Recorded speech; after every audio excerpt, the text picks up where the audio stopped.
Hi, it's me, Tim Dodd, the Everyday Astronaut. Welcome to episode 6 of Spacewalk Podcast.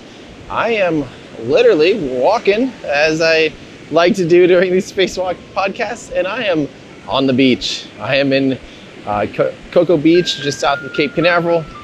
I was out here for the Starliner launch attempt, and I'm waiting for I've got a few more hours before my flight to Texas for the Starship launch, so I figure this is the perfect place to do a Spacewalk podcast. So today, we're going to talk a little bit about, I'll kind of mention a little bit of the Dearmoon stuff. I know that's probably the number one question right now, but we've got 3 great questions kind of regarding human spaceflight, talking about Starliner, Dragon, and Orion, and of course, we have some cool questions about on-orbit spacecraft manufacturing. So join me on this spacewalk.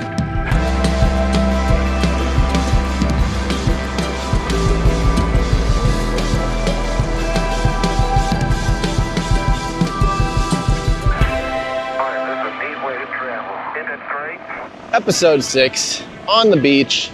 I hope that's not too loud. I have no idea. I mean, this is great, honestly. This is what I literally said this even in like the intro for what this podcast is going to be, that I don't know when, where, how, where I'm going to be doing these and all this stuff. And I even said, maybe I'll be walking on the beach waiting for lunch. Well, the launch attempt happened on Saturday for Starliner, but I'm walking on the beach waiting for my flight.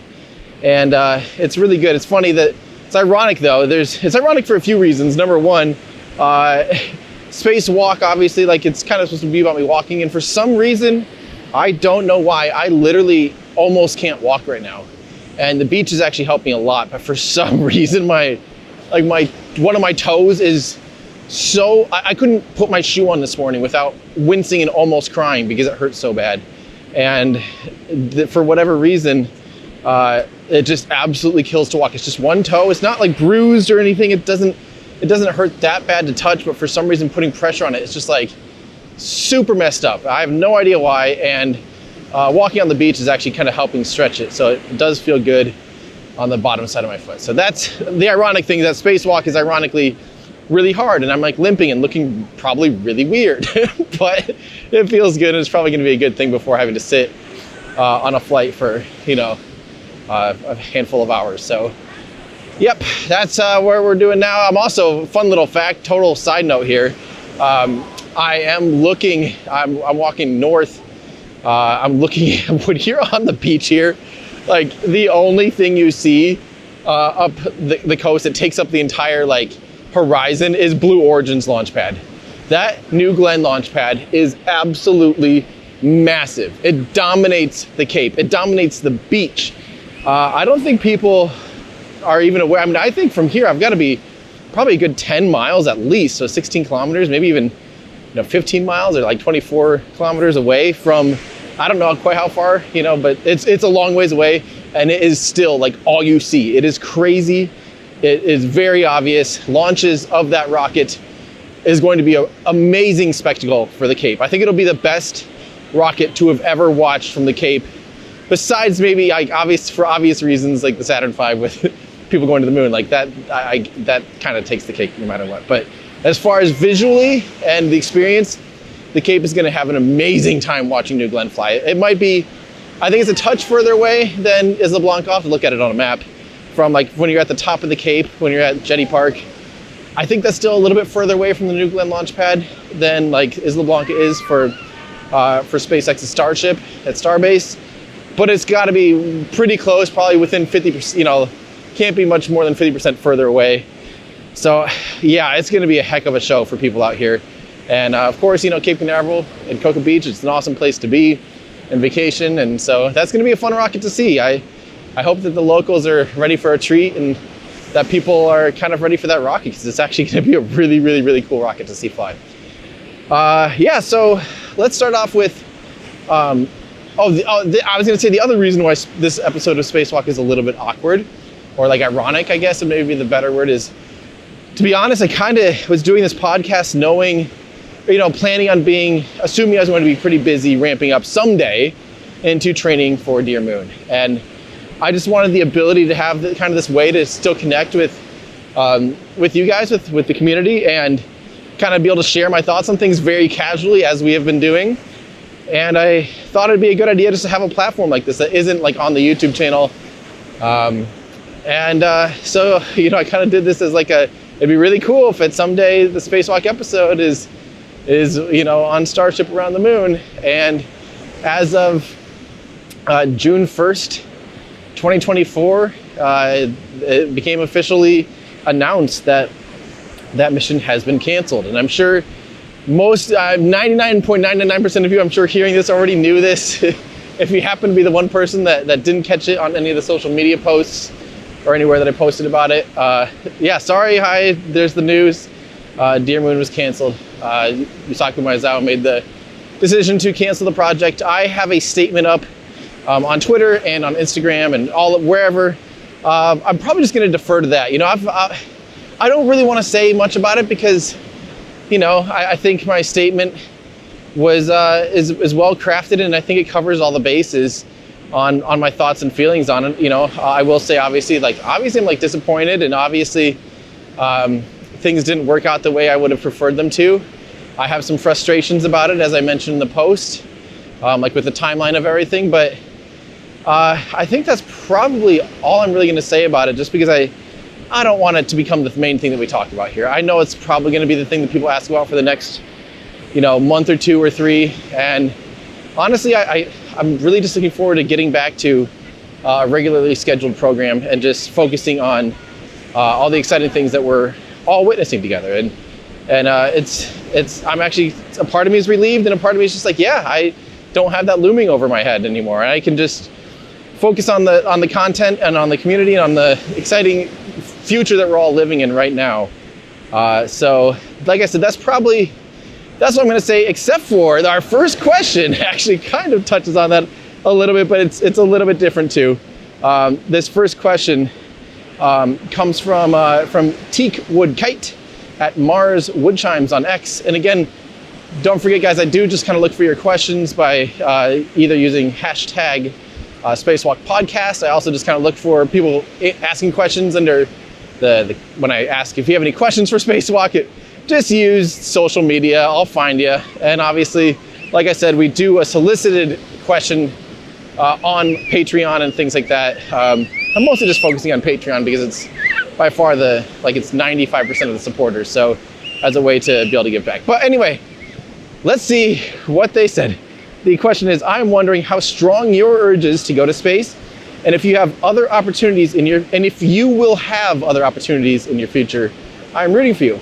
Well, thank you very much, Teak Woodkite. I have to say though, this is absolutely hilarious to me. This is probably 95% of the comments, I'll bet, under my announcement specifically say something like, don't worry, you'll get to space someday.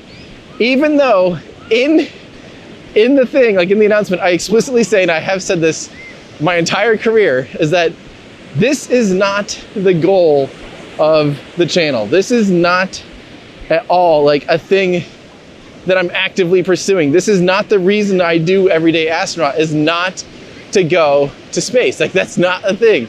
Yet, I don't know if it's just projection or what, but like everyone is like, don't worry, you'll do it someday. And I'm like, I'm not trying though. Like, it is comical to me.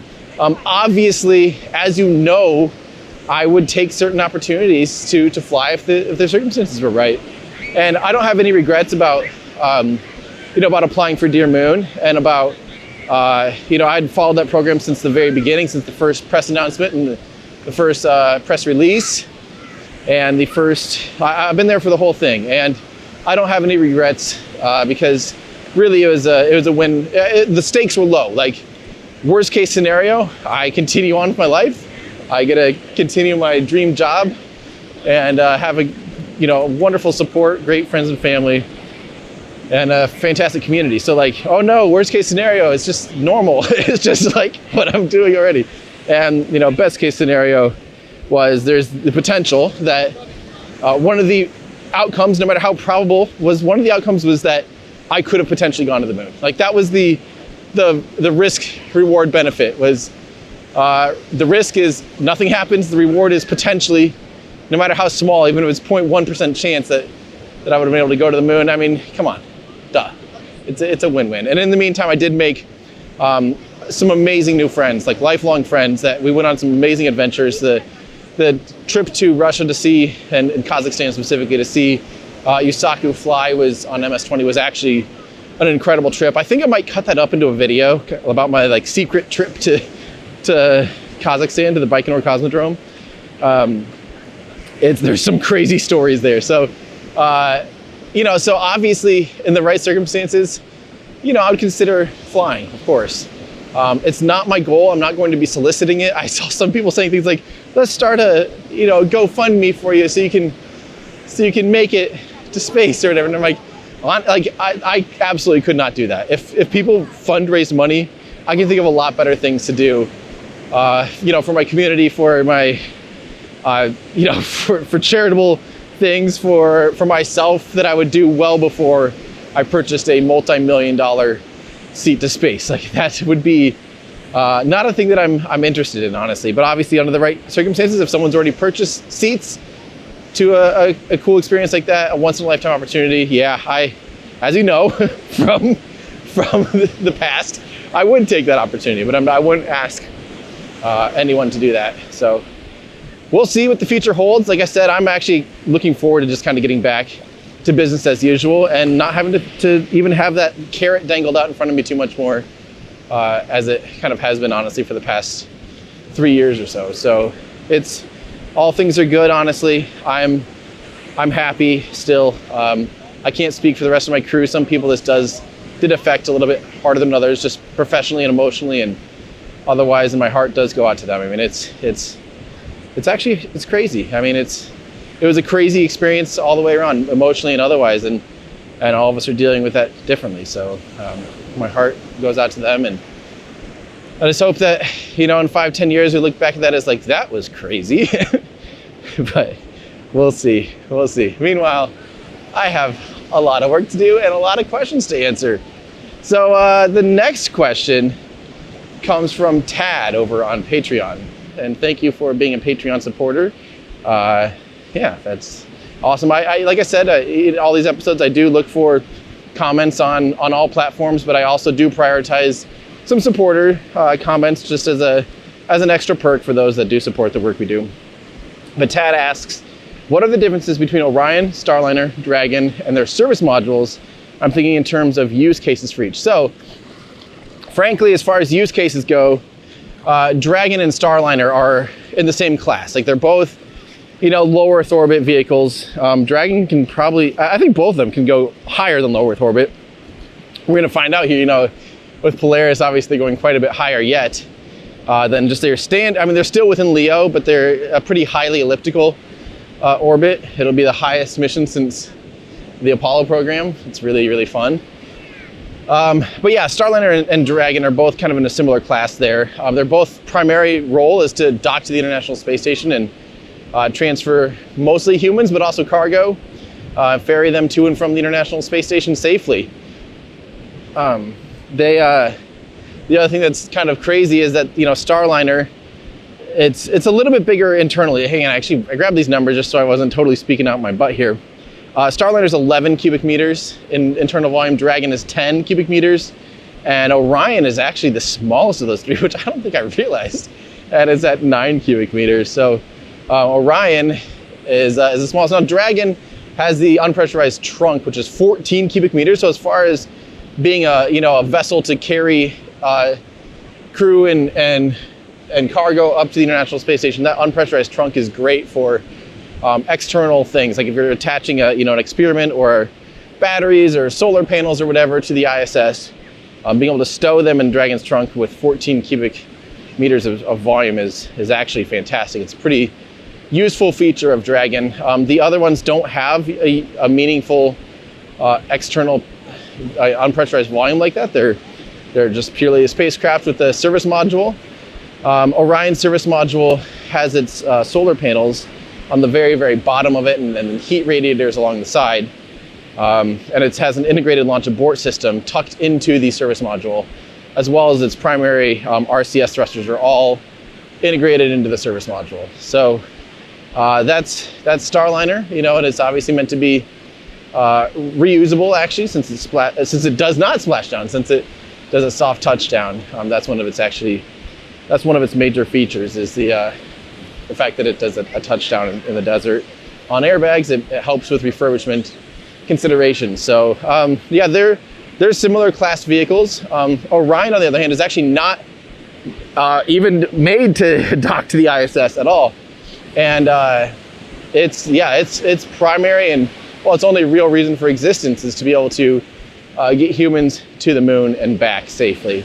Basically just a 21st century version of the Apollo capsule. I've done some pretty deep dive videos comparing Orion to the Apollo capsule, where we go over the specs and go over some of the differences. You know, it's a lot larger than Apollo, has a lot more safety features, and it's just made to today's standards. Apollo, that's something that I'm obviously reading a lot more on lately, is just how close Apollo came to absolute catastrophe many times. Not just Apollo 13, not just Apollo 1, but like literally almost every mission had at some point a massive like near catastrophe. And NASA just operates differently now than they did back then. And Orion's built to those newer standards, and we'll see. Obviously we still have probably a little bit of time before Artemis 2, especially with the heat shield coming back in worse condition. Now, something I didn't realize is that the heat shield on Orion has actually changed between its first test, which is funny because like they tested the heat shield on EFT, what was it called? Orion's, I think it was EFT, external flight test or something. I don't remember. But in 2014, I believe it was like December 6th, 2014, if I recall. Orion did test its heat shield, but at the time the heat shield was kind of like segments, these little squares, and it was actually, they basically changed the design of it between that mission and Artemis 1. It has a slightly different heat shield, and it was mostly to try to ease the manufacturing process of these heat shields. And they thought by all models and everything that it was going to be totally fine and be a great supplement to the original heat shield. And lo and behold, I don't know if you've seen the pictures, but it has some pretty large chunks taken out of it from the Artemis 1 mission that I think are a little bit more alarming than anyone initially, thought and had pictured or envisioned, or, it's pretty bad. But I hope that they quickly find the root cause of that. And Orion, man, I don't want any delays to the Orion program or to the Artemis program more than there already has been, because man, it's just so frustrating to me that we live in this era where we have all these amazing new technologies, but it just takes so long because we're so risk averse, and our budgets aren't anything like they were during the Apollo program. As far as GDP goes, NASA's operating at like 5% the budget for the Artemis program compared to the Apollo program. So it's just like, come on, I want this to happen, and I really want to live in a new Apollo era where humans are back to the moon and, doing so more permanently and things like that. But we're just not there yet. And I get sad about anything that kind of gets in that way. So that's kind of your quick rundown. Well, not quick. That's your windy rundown there of Orion, of Starliner, and of Dragon Capsule. So thank you, Tad, on Patreon, and thank you for your support. And lastly, we have dbods at dbodsd, or bodsd on X. I again just solicited and looked for hashtag Spacewalk Podcast and just found this question, which is, why can't we build a spaceship in space and then go off to deeper space? So that's obviously a great question, because you look at it as like, why aren't we like sending up a bunch of smaller parts and pieces and tanks, and then with using like Falcon 9 rockets or something that's really inexpensive, and then assembling a much larger vehicle on orbit, and then from there going, frankly, anywhere. The main thing to think about here is just think about how hard it is to build. If we're talking about building, now we're talking about just docking and making, getting more pieces, like docking parts together. It's different. But if you're talking about actually building a rocket in space, building a spacecraft in space, think about how hard it is to do that here on the ground, and how like scrubby things have been, like with Orion and with with Artemis and with Starliner and with Dragon having problems before DM2 even. Like, just imagine how hard it is here, and where like when you have a problem, you just go, oops, let's run back out to the pad and we'll grab a spare set of batteries and you grab some Allen keys. We're gonna get into this thing and fix it, no problem. Now imagine trying to assemble something large and complicated in space. How it's just not that easy. You can't just call up Amazon and grab some parts and have it there the next day, at least not yet. And it's a lot harder task until we haven't even mastered it here on Earth. I think SpaceX is getting close to mastering the Falcon 9 with how often they're flying that thing, 14 times in the month of May. That's absolutely ludicrous. But we still haven't quite mastered spaceflight down here, and especially not assembly of new novel vehicles here yet. So it's gonna be a ways before before major assembly and production is done in space. But as far as like assembling multiple, like that's still totally valid to me. I think the concept of putting up, like, let's say a propulsion module and then a habitat and then a nuclear reactor and then maybe lastly some solar panels or something, like it's an assembly in low Earth orbit with multiple launches. Yeah, I think that's valid and an option.